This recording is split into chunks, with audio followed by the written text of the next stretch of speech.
Today we are out on the f.a.t, the Florida Adventure Trail. Florida Adventure Trail is a 1,200-mile overland route that you can take that is about 60% off-road. It goes through forest and management areas and throughout Florida. If you go to their website, you can download the waypoints and it will tell you places for gas and different things to see and everything.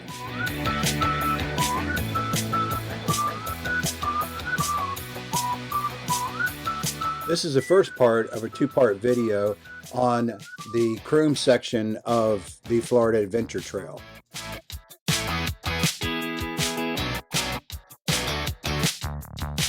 Just remember that when you go in the state forest and the wildlife management areas, that if you go off trail, that can lead to a very steep fine if you get caught.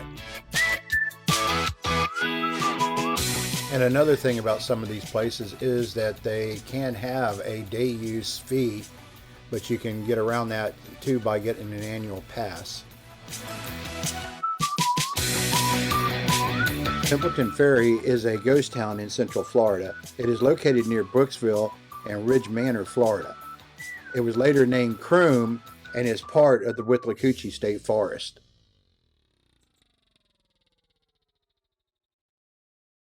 When you get back into Croom, you'll find that there are limestone roads as well as some dirt and clay roads.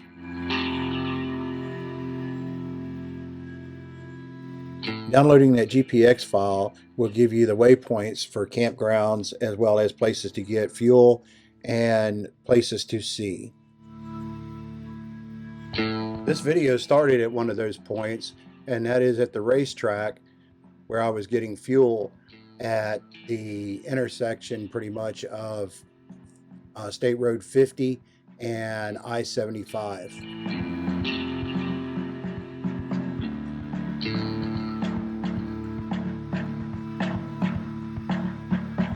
The first part of the Florida Adventure Trail here, once you get back into Croom, is pretty much going down a road that will take you by people's houses and on one side with the forest on the other side. Not too much really going on. Then you'll get into some where you've got a little buffer between the people and you, but you're still going down beside their yard, and then you'll get actually back into the wildlife management area there of Croom.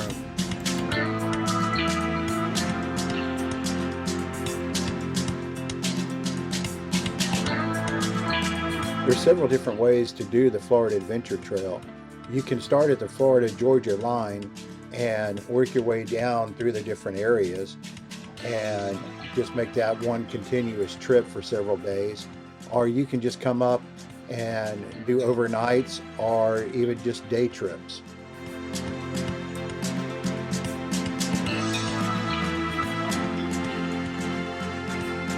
As you get back in here, you'll find some mud holes that are pretty challenging, as well as some off-camber stuff that will test your rig to see how well it can navigate these twisty turns.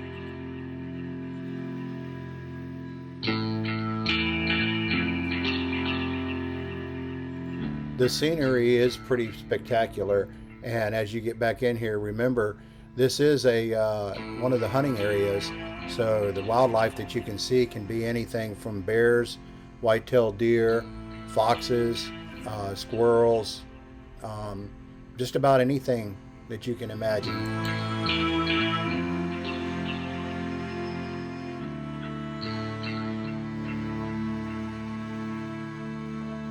As you travel down the trail, pay attention to the trees. You'll see signs posted on trees, and if you go to turn off the trail you're on and there's a sign there, it'll either have a number or it could say no vehicles allowed beyond this point, and that's one of the trails that you don't want to go down. There are areas back here that look like you can go into them, and there's trails that look like people travel down them, but they'll have a sign up there that says no vehicles beyond this point. it really would ruin your day to get out there and end up with a hefty fine because you've been off road somewhere and one of the game wardens happened to come up and catch you out there.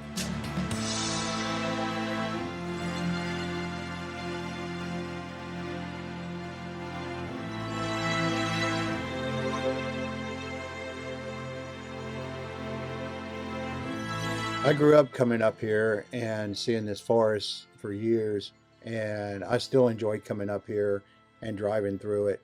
And I had a great day while I was here.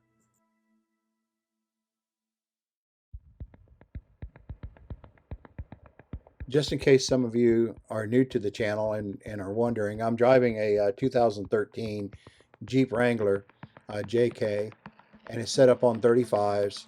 And a lot of the time when I'm out, I'm pulling a tiny camper Kong camper behind it, and I not too much modifications done to it or anything. Just you know, it's just a good all-around overlanding vehicle.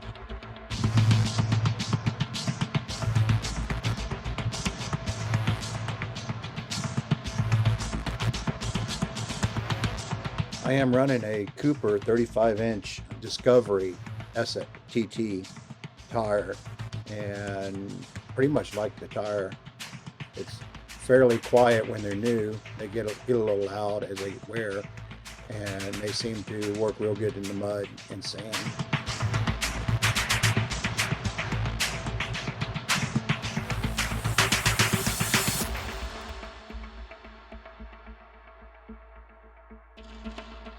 Today I'm out here on a Tuesday, and I run into absolutely almost nobody out on the trail. I'm not pulling a camper today, but still, it's a lot of fun.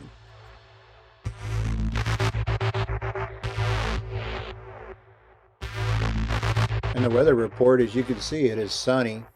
Doesn't look like there's too many clouds out. And the temperature is about 88 degrees.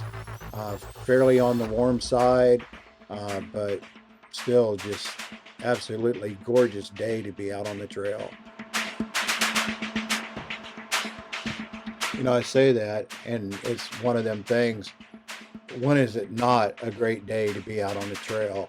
I've been out in the rain and have it coming down. It's not favorable, but you know, if you plan a trip and it happens to rain, just take it for what it is. Mother Nature is not predictable so much.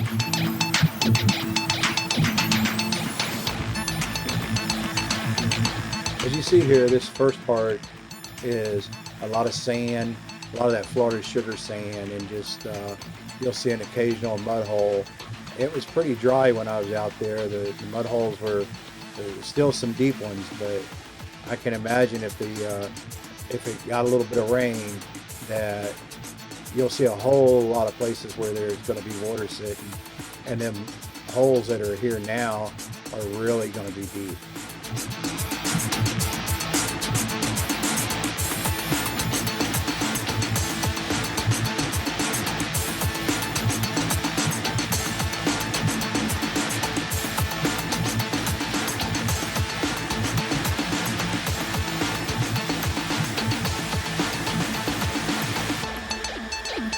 As you come down through here, you're going to hit on part of the, I believe it's the Rails to Trails area, because there's a asphalt trail that goes across this trail.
I just really can't believe that this particular trip I saw almost no wildlife. I did see some turkeys, but it was just one of those days when in the middle of the day, not a lot moving, and oh, it was just one of those days you don't see anything.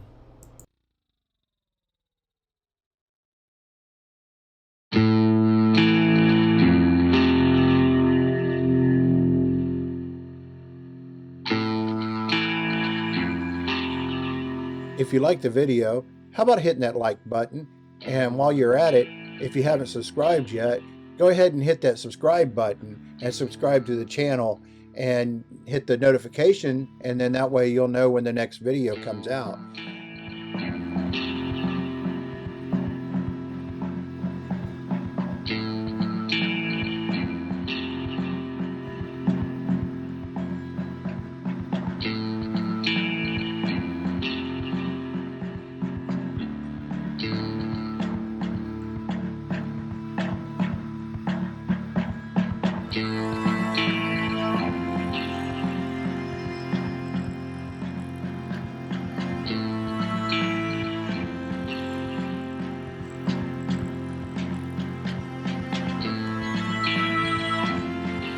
One of the nice things about the Florida Adventure Trail is it gets you out into the real Florida, where you don't just get to see the what you can see from the interstate. You get to see the real Florida, as well as go through some of the small towns and get to sample some great food along the trail.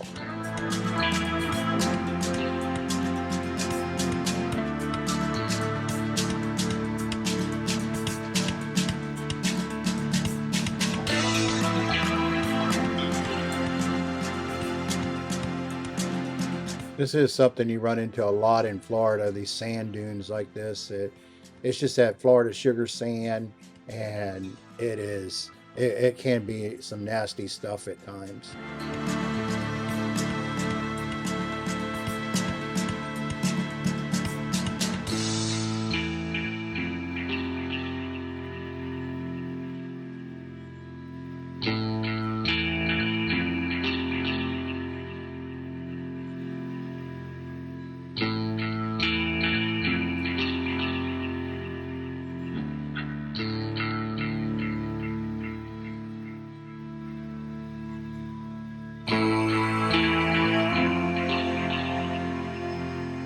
The trails through Croom are pretty wide. For the most part, you're not going to have any tight spots. Some of the trees are a little tight that way, but as far as the old scrub oak going down the side of the vehicle, pinstriping it, Croom is not one of those places.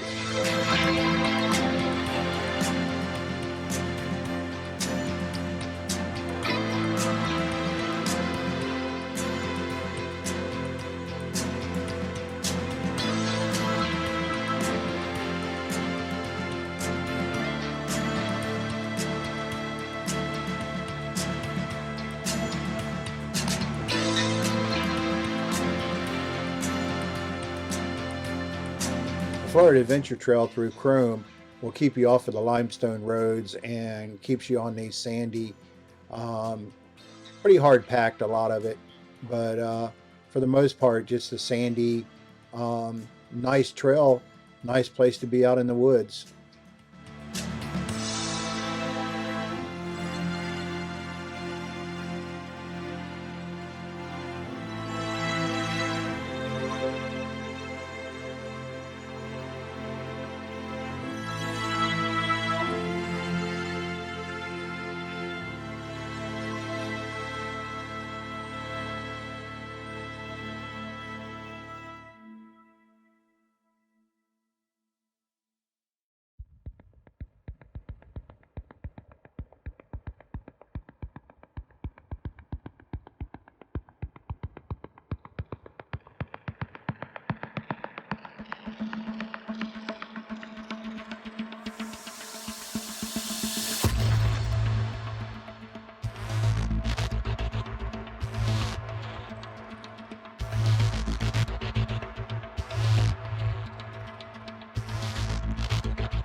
The area that you're coming out of to get to Croom is Richland, and there's such a drastic difference between Richland and the Croom area. One is pretty wet, more swampy area, and this is more flatwoods and sandy sand dunes and stuff like that. Although, like I said, I keep reminding everybody, there is mud holes and they can be deep.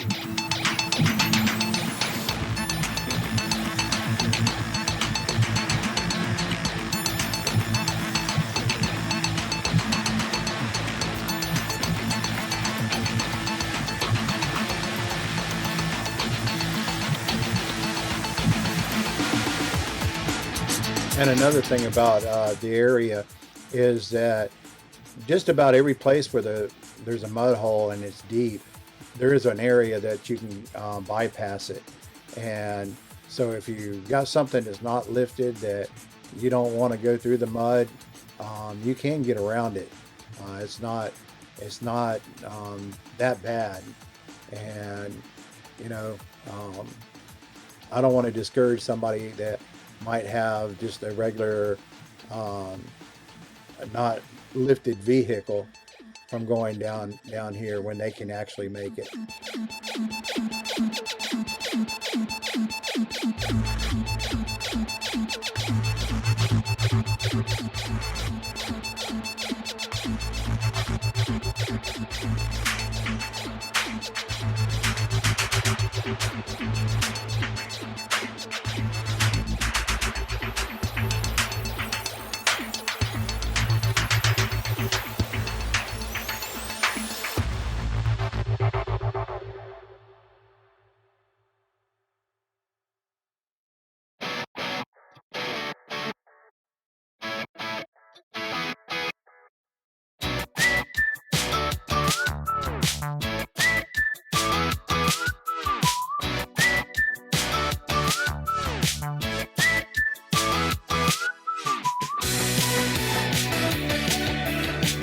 If you watch the trees, you'll see that you are going to be leaning a little bit in here. It's not just flat driving um, like you normally would see in Florida. So you are going to be leaning a little bit. There's a couple places where you're leaning not just a little bit, but we're coming up on the pit, and as you can see, there are a lot of places out here, and I'm not sure if you're supposed to be in there or not, but there's a sign, and I didn't happen to see it till I was watching the video, and I saw where I went by a sign and wasn't paying attention. But if you can, want to go back in there, go back there at your own risk. It is a lot of fun.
if you're up in Central Florida and you like the overlanding stuff and you don't have anything to do and you just want to ride through the forest, come on up to Croom Wildlife Management Area. It is definitely worth the ride, and it's it's an adventure, and you never know what you're going to see, and you don't have to do all the mud holes and the crazy stuff. You can just just drive through, and if you're with somebody, you don't have to let them talk you into doing something that is outside of what you're comfortable with.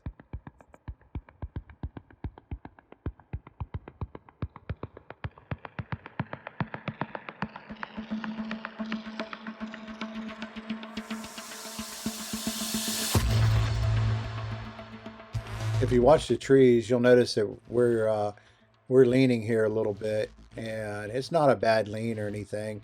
It's just pointing out that the camera does not show, it doesn't do it justice of what you're really going through.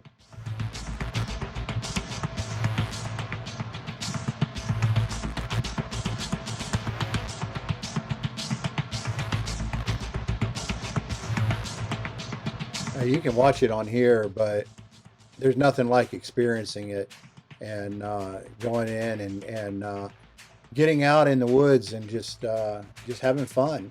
And you don't have to go out and hammer everything and break things and do things. You can go out and just for the day, just have a good time.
Now we're turning on one of those limestone roads that they can be kind of dusty at times, and if you got a group and you're in the group, they can put a lot of dust on your vehicle.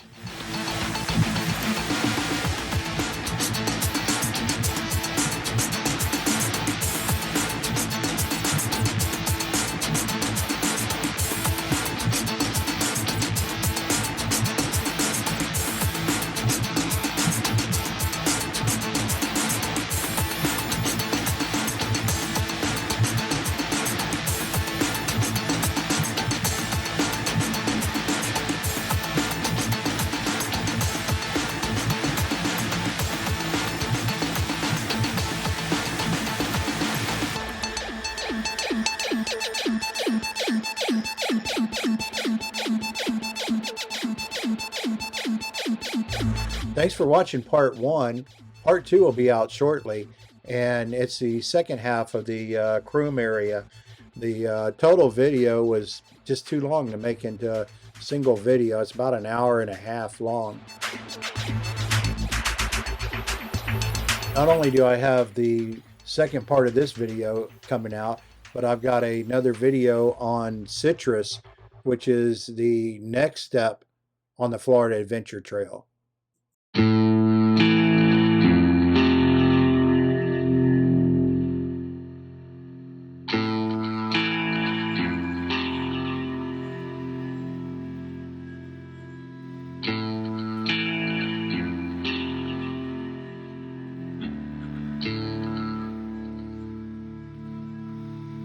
The first part of this video is pretty mild, but the second part, that's where I run into some pretty big mud holes. So come on back and see part two.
Once again, I hope you've enjoyed the trip through Croom Wildlife Management Area on the Florida Adventure Trail. And if you haven't hit the subscribe button, please hit the subscribe button, and we'll see you on part 2 of this video. And thanks for watching.